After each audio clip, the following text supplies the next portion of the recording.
Hey everybody, Charles here for HumbleMechanic.com with a Humble Mechanic video show, episode 2.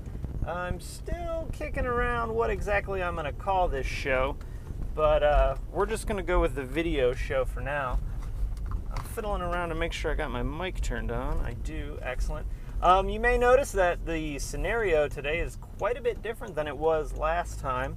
I'm rocking home from work in my Passat today. And in the effort to get you guys as much content as I possibly can, I'm going to be doing these videos whenever and wherever I can do them. So today you get to enjoy the ride home from work with me. The thing I want to talk about today is going to be about giving time for good service. And the environment we're going to be talking about today, believe it or not, is when you're getting your car serviced. But this really goes for just about anything that you want to give the right time to make sure that the job's done well. And we're going to look at it from a couple of standpoints, from a technician standpoint and from a customer standpoint. Because the technician standpoint is the one that I live in all day long, I'm going to start there. Giving a technician time to work on the car, whether it be something as simple as an oil change or complex as electrical diagnosis, can really make or break the overall experience and the end result of what happens. I can tell you of tons of times where the technician was rushed, the service advisor was breathing down their neck to get a car done, the customer was standing in the window pacing back and forth, and things went wrong because of it. Now, I'm not letting the technicians off with a free pass for messing something up. Ultimately, no matter how we're pushed for time, it's our responsibility to make sure a car's done right or diagnosed right, fixed right the first time. But all the things of, time-wise get thrown in, and it really does frazzle a technician or stress out a technician, and some a lot more than others. I remember one time, the guy that trained me, as a matter of fact, brilliant guy, very, very sharp dude, awesome technician. He was doing an oil change. It was the first oil change that the car ever had, and he put 2 gaskets on the oil filter. I think one of the gaskets stuck to the oil filter housing, and the other one was still on the filter, and he put both of them on. The car made it, 15, 20 miles before every ounce of oil was pumped out of the engine, and we wound up buying an engine and a turbocharger. So he spent 2 days of his time not getting paid to replace an engine that, ultimately, again, it was his responsibility, but I know that service advisor was breathing down his neck to get the job done. So service is a big thing, leaving wheels loose. I've seen that happen. I've seen oil not get put in a car because the technician was rushing. Again, I'm not letting you techs off with a free pass. I just want to make sure we all understand how important giving someone time to work on your car really is. Heck, even today, it happened to me. It was coming down to the end of the wire of the day. I was doing a job that I'd done hundreds of times, replacing a window regulator on a Golf, and I think I had to take the door panel back off 2 times because I wasn't paying attention to what I was doing. And the first time, I think I didn't put the door handle cable on. The second time, I didn't damage it, but I had the wire harness for the window switch tucked in the door panel, and then I think I dropped the screw the third time. And, again, all because I was rushing, trying to get the job done quick. So giving a technician time is very important.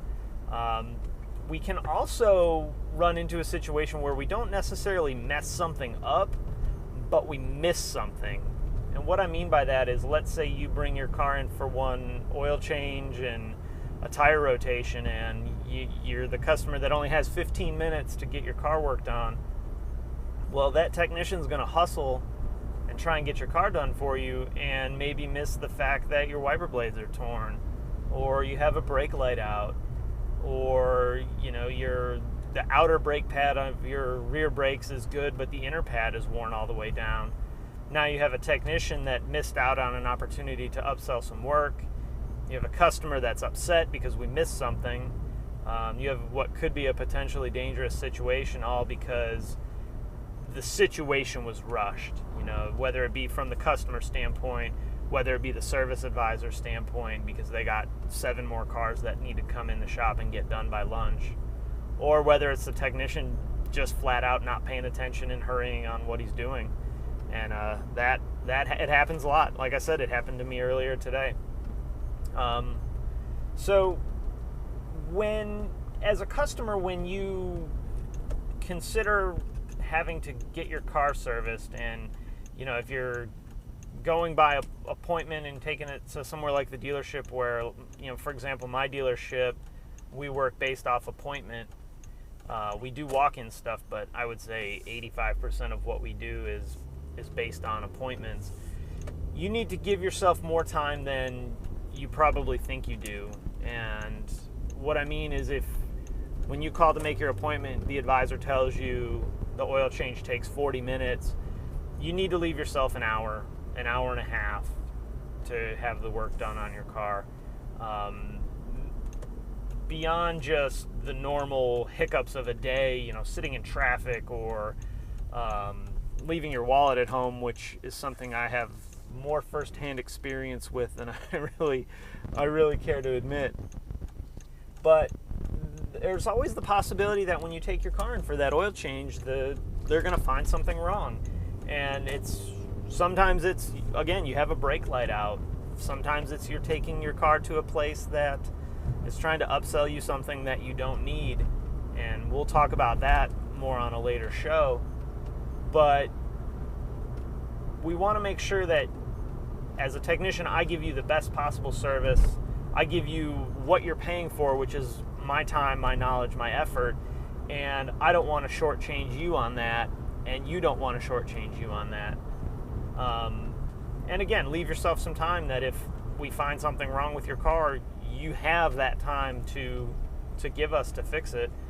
A good example is we had a car come in months ago, and the girl was a little late, and she was scheduled for I think it was a 40,000 mile service, which pays me 2 hours to do. It takes a little less. I can do them faster than that. But essentially you're paying for 2 hours worth of my time. And, if it's an hour and 30 minutes, I'm cool with that.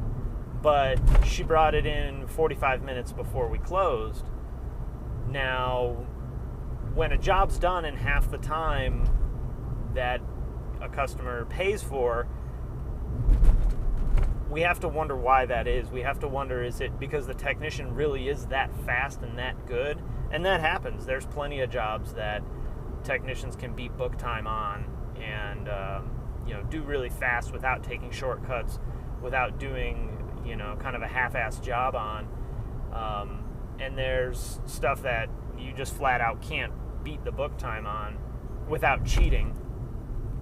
But when a service, oil change, tire rotation, air filter, fuel filter, pollen filter, is done in less than 50% of the time that it takes, the customer should be wondering, why is it done so fast? What did they miss? What did they not do? What did they leave off? Did I pay for a bunch of things that I'm not getting? Or, is it they rubber stamped my paperwork and sent me out the door, and they did the oil, they put the parts on, so to say, but didn't actually do the full service that the customer paid for. And that's definitely something to raise question with a service department. Personally, I don't like doing it. I like giving customers the time that they pay for. Don't get me wrong, I like beating book time, but when it comes to things like diagnostic and services, you guys are paying a lot of money as a customer, a lot of money, to bring it to an expert, and you should be getting that value for it. But there's also another side to that, and that's the customer not allowing time. Like I said giving us time to work on your car is important. Scheduling that in with your service is important. But I've had plenty of times where the customer says, I only have 20 minutes. I only have 15 minutes. I need to be out of here by XYZ time. And sometimes it's okay. An emissions inspection for the state that I live in doesn't take that long. So if you have 15 minutes, that's cool. It's no big deal. We're really not, rebuilding an engine. We're checking over your car really quick and making sure it's safe by the state standard. Now, whether that's a realistic standard or not is not really for me to say, but, we're just doing a quick job. But if you bring your car in for diagnostic especially, don't force the technician to work faster than they feel comfortable with. As a technician, I don't let that happen. I respect your time, but I don't let you dictate to me how long something's going to take. And I know that may sound very arrogant, but again, you're paying a lot of money for my knowledge, my expertise, my resource, the tools that I have at my disposal. I want to make sure that I give you everything I can for it. So as service intervals go longer and longer and people are bringing their car in less time per year, to me it's confusing as to why you can't make the time to get this done. I'm busy, you're busy, everyone is busy all the time. I understand that. 1.5 million things going on. Work, school, life, family, I understand it all, but if we use the Volkswagen service interval, we go 10,000 miles a year, or 10,000 miles or once a year is the interval. And that service can range anywhere from 1 hour to about 3 hours. And I'm sorry, but I just can't believe that no one has 3 hours a year to properly maintain their car. Our cars are such an important part of our life. I'm driving mine home now from the job that pays all of my bills, buys me all the cool stuff that I want. This GoPro that I'm recording on now, I wouldn't have if I didn't have this job. All the things that we have at home, do for our families, all come from a job, and I would say the majority of people use that vehicle, whatever it is, to go there, to come home, to run the kids to soccer or hockey, take the family out to dinner, take the wife on a nice cruise, downtown or whatever. And so many people put so little time into it that it's frustrating. Now, I understand you don't know about cars. I'm cool with that. That's what I'm for. But you need to allocate that time for us to properly maintain your vehicle.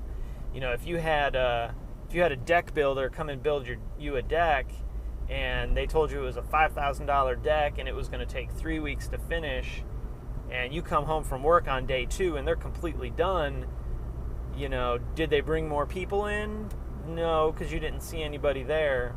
Or your wife was home or your husband was home and didn't see anybody there. It was just that one guy that built the deck.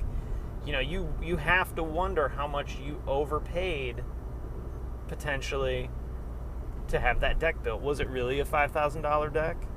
Or was it a $2,000 deck that you got charged $5,000 for? So there's a lot that plays into it. There's, again, the technician side where mistakes happen, things get missed, the value isn't there for the customer. Shotgunning parts is another thing that happens all the time with people rushing. It's spend 5 minutes on the car, I don't know what's wrong with it, let me roll the diagnostic dice, so to say, and put a part on it. And if that doesn't fix it, well, I'll just put another part on it, and then I'll put another part on it, and eventually you get the part right. But if that technician was allowed the time to do his job right, potentially he would have gotten it right the first time. When I went to a diagnostic class, I think it was in December, it was called diagnostic technician, I think. I might have the name wrong. But one of the things that the instructors harped on was, as a technician, you really need to drive the time and not let a customer that's in a really big hurry allow you to take, force you to take shortcuts, or convince you is probably a better way to say it, to take shortcuts. You can't let a service advisor force you to take shortcuts, or, bully you into taking shortcuts. You have to drive the time. And like I said before, I respect your time as a customer. I want to make sure that if you have to work by 9 and you come in at 7, I'm not screwing around in the shop, playing around with whatever while you need to be on your way. I want to make sure that I get your car in and out of the shop as fast as I can, as right as I can. And we'll talk about pay another time as well, because when you hear about technicians dilly-dallying around and playing around and not doing work, it seems counterintuitive to the way that we get paid, because we get paid on the jobs that we do. But I guess the overall lesson is, technicians, you guys got to drive the time. You have to make sure that you're doing right by the customer as far as giving them the time that they deserve and that they pay for. And customers, you guys got to give us the time to fix your car. You got to do it. It's a disadvantage for everyone to force some, put these parameters on someone that, I need my car done in 5 minutes. I only have 10 minutes for an oil change. I hate to say it, but if you only have 10 minutes for an oil change, you maybe should have scheduled a different day, or, went to, I don't even want to say went to one of those 5-minute oil change places, because I still don't understand the physics of being able to change oil in 5 minutes, even with multiple people. You got to give us time. Let us give you what you're paying for, and do right by you, and everybody wins. When the car's fixed right, the customer's happy, their car's ready to go, their car's fixed. Technician's happy, they fixed a car right, which always feels good. And they made some money. The service advisor should be happy because they're moving on to something else. The service station or the dealership or wherever you're taking your car should be happy because they got a happy technician and a happy customer. And again, everybody wins. So what are your thoughts? I'd love to hear them. How much time do you allocate a year to get your car serviced?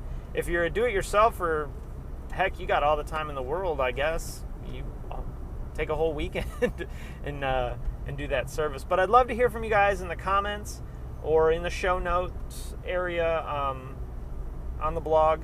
Let me know what you think, and I will talk to you guys next time. Thanks for watching.